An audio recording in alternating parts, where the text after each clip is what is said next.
Welcome to day 15 of your fast. Today, we're talking about something that's absolutely crucial for long term success in both our alcohol free journey and our walk with God: how to handle setbacks. If you've experienced a setback during these past 2 weeks, I want you to know you are not alone. Maybe you had a glass of wine after a particularly stressful day, or maybe you've been struggling to maintain your daily prayer time. Whatever your experience, today's message is especially for you. Galatians 6, verse 9 tells us, "Let us not become weary in doing good, for at the proper time we will reap a harvest if we do not give up." Notice it does not say if we never stumble. It says if we do not give up. For 30 years, I tried moderating my drinking. I can't tell you how many day ones I had. I'd make rules about only drinking on weekends, or only having 2 glasses, or only drinking wine. Each time I broke these rules, the shame grew bigger. Each failed attempt made me feel more out of control and more frustrated with myself. This pattern mirrored my relationship with God during those years as well. I'd try to come back to Him, doing all the right things: daily devotionals, prayer time, church attendance. But when anxiety hit hard or life felt overwhelming, I'd fall back into my old patterns of reaching for a drink instead of reaching for God. Each time I failed, I felt more unworthy, more disconnected from Him, and I felt like such a hypocrite. But here's what's fascinating from a scientific perspective. This pattern is completely normal when it comes to habit change. Research shows that successful, lasting behavior change typically requires multiple attempts. We've talked a lot about neural pathways throughout this fast, and each time we change a habit, our brain forms new neural pathways. Even our failed attempts are strengthening these new pathways and make it easier to choose differently next time.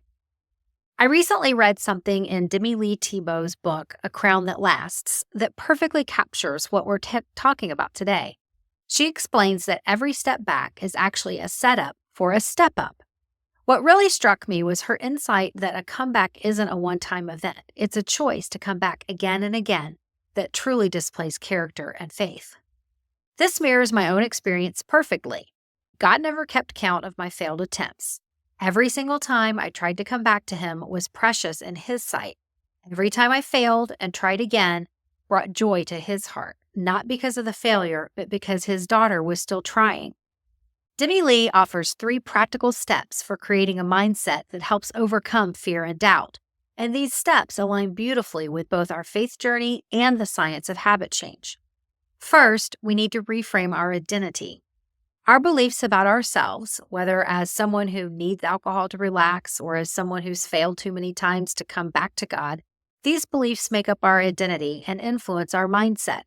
During this fast, we're actively rewiring these beliefs, creating a new identity as a daughter of God who finds her strength and comfort in Him instead of in alcohol.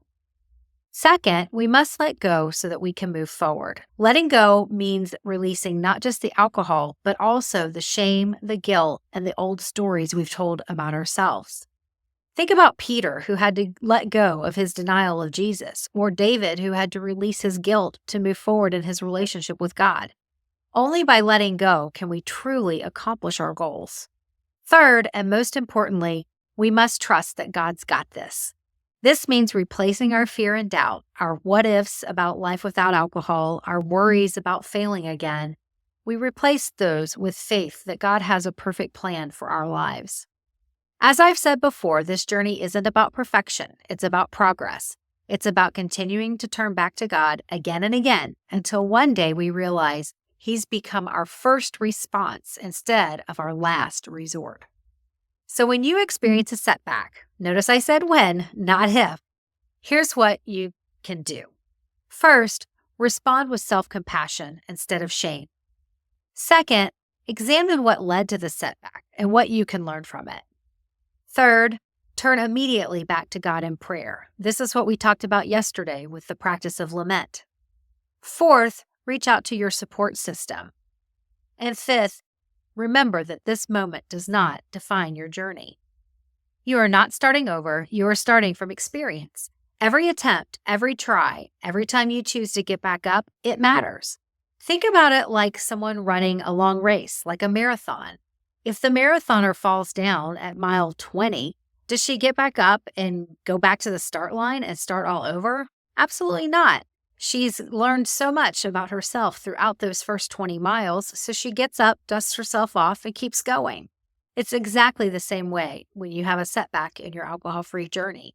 And when it comes to God, He is absolutely not disappointed in these setbacks. He knows they are part of your journey. He's not counting your failures. He's celebrating every moment that you choose Him and that you choose to turn to Him instead of pouring a drink. You are His beloved daughter, and He is so proud of you for choosing this path of authentic healing, no matter how many attempts it takes. Don't give up. Keep going. Your harvest is coming. Once I truly understood God's call to come back to Him, my life transformed. I am hopeful that this is the understanding that will transform your life as well. So take some time now and reflect on today's journal prompts. Let's turn those setbacks into set-ups for your greatest comeback yet. I'll see you tomorrow for day 16.